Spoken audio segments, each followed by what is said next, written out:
Hey everybody, Dev here, and Mini Dev in the background this morning, coming at you with episode 3 of GoBoWi. So let's jump straight in. I've been rocking out with my GoBoWi for a little bit now, and I'm getting some good results.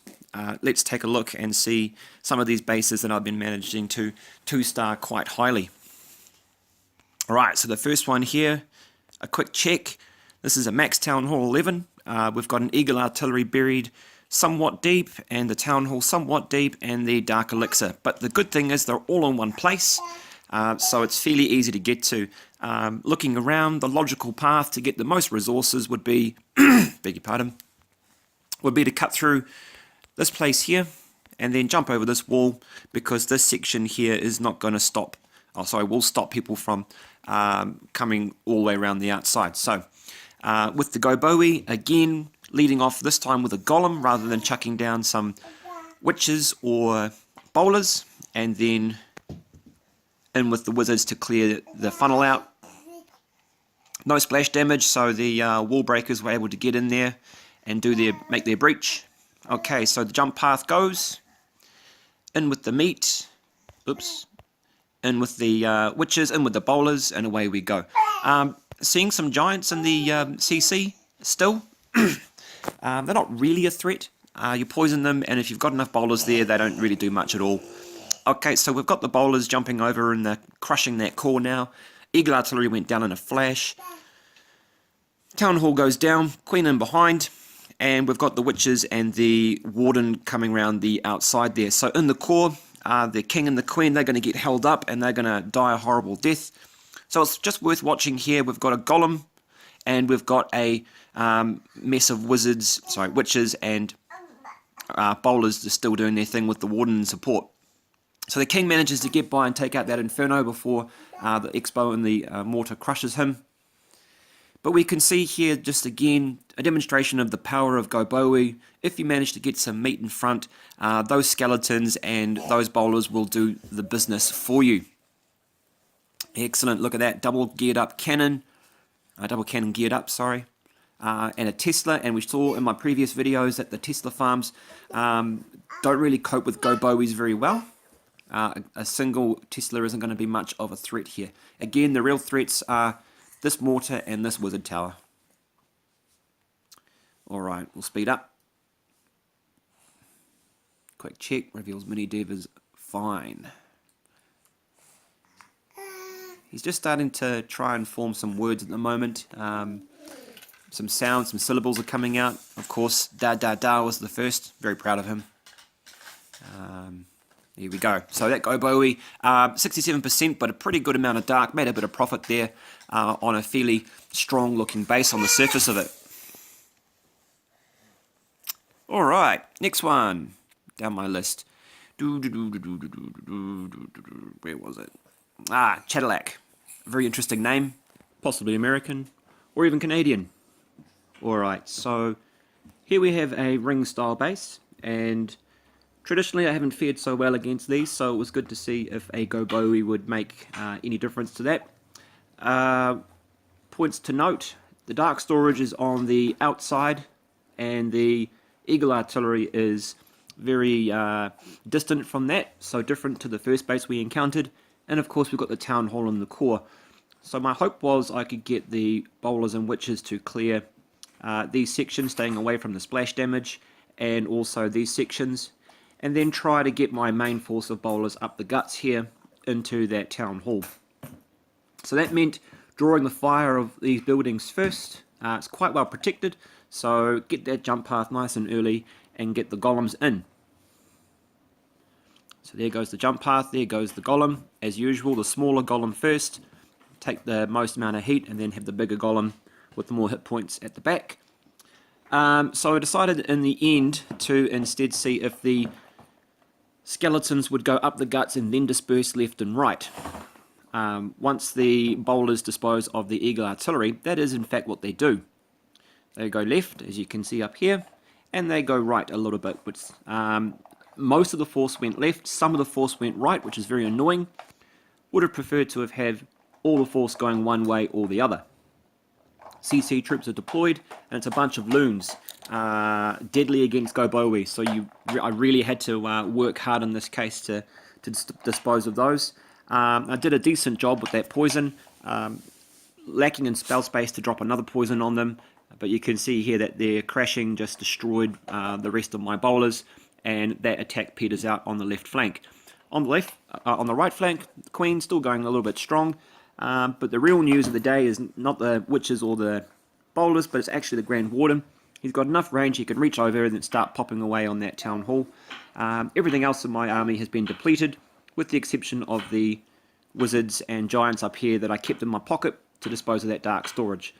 Now I knew I wasn't going to make a profit on this one, so I'm not concerned too much about the resources, but again I was curious to see how these troops would fare against a ring style base at Town Hall 11.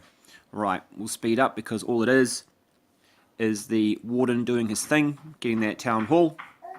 Must be frustrating for a defender to see the Warden reaching across and sniping where you can't do anything. That incredible range of his, getting the job done.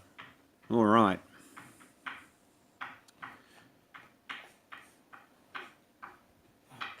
Okay, so what's next on my list? Who do we have? Cadillac. Okay. So the next one was oh yeah, this base. I'll show you this base. We won't go too in depth on this one for an obvious reason. Ever seen a base like this? This is a Town Hall 11. You can see top left corner, he's in Legends. He's got a lot of loot on him. I managed to roll it for 100%. Ooh, it was close. But there's no expos. Oh, sorry, I beg your pardon. There's low expos. And there's no infernos and no eagle artillery, and everything else is quite low. So this seems to be an engineered base, but if you're an engineered base, why would you push into Legends? That's a bit of a paradox there. If you know the reasons why, just let me know. Mini Dev obviously is expressing his thoughts on the matter as well. Right. After that one, I wanted to show you Daredevil. Not the movie. Terrible movie. Series was alright. Alright, so take a look. Daredevil has got a max Town Hall 11 base. Big heroes. Ring styled. Again, dark storage away from the Eagle Artillery. Eagle Artillery buried deep behind a series of point defences. Not a lot of splash here. All the splash seems to be up here protecting his dark, protecting some of the storages and things. So a good place to deploy the GoBoWi would be down in this south quadrant, trying to get that Eagle Artillery and then seeing what happens from there, maybe curling around to get the Dark Elixir. Giants take a bit of the heat from that point defense, so the witches can get those skeletons up and running again for the point defense. There's a jump path. There's golems, there's more witches, there's more bowlers. Eagle Artillery with the first salvo. Warden comes in and pops the ability just as the first shells land.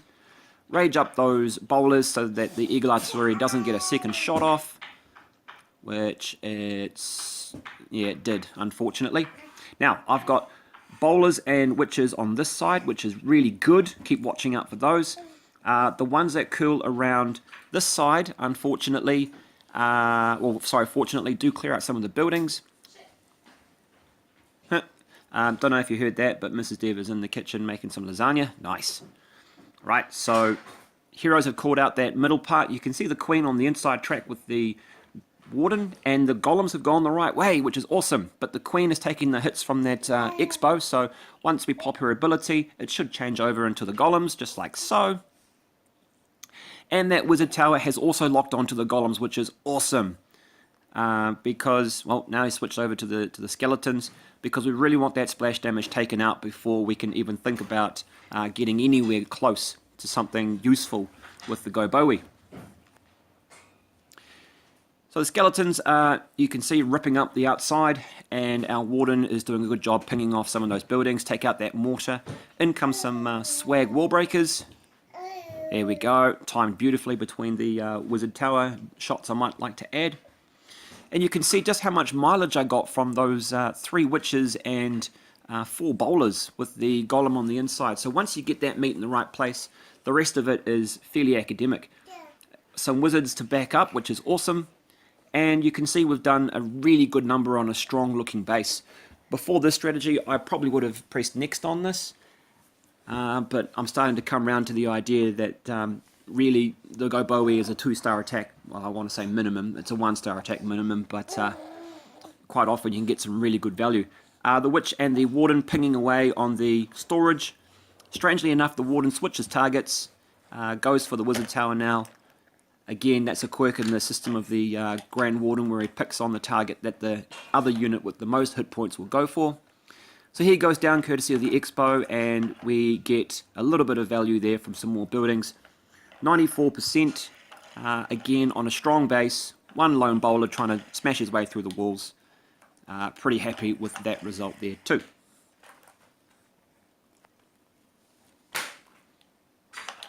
Okay, thanks J-Rock for the big rock guy. That was Daredevil, one last one. And this one here is an attack on a base very similar to my own war base. So keeping away from that wizard tower and this mortar is going to be a good idea. Keeping away from that bomb tower is going to be a good idea.